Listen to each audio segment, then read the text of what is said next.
Today the Church celebrates St Philip Neri. St Philip was born in 1515 in Florence, and he moved to Rome at a young age.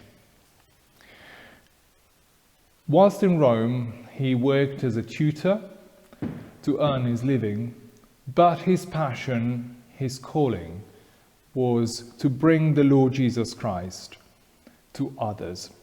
He devoted himself to charitable works and to the preaching of the gospel, especially amongst the youth of the city. In 1544, he had a mystical experience which prompted him to commit himself to preaching and bringing the Lord Jesus Christ to even a greater extent. We have to picture his preaching against the backdrop of a church which needed new life, needed new impetus, a church that had grown somehow a little bit weary and too comfortable in the world. For many years he resisted being ordained, but after his confessor many times asked him to explore this call to the ordained ministry, he became a priest in 1551. He opened an oratory over the church of St Girolamo, a place where he could host daily talk, informal prayer gatherings, hymn singing and spiritual reading for young people.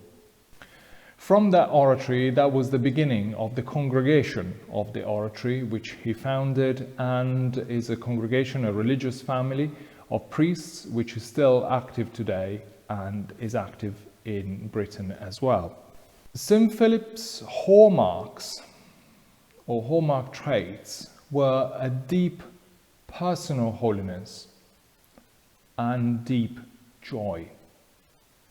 Those two things, deep personal holiness that prompted him to share the good news of Christ with others, and joy, absolute joy and love for those who came to him. Outside the liturgy, he was not one to like a fuss. He did not like a sort of uptight piety, a pompous type of piety.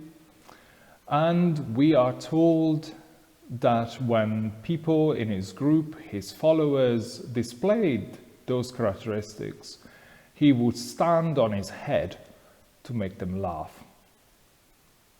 Also, if people who thought too highly of themselves came to him for confession, of course, they were loved, reconciled with God.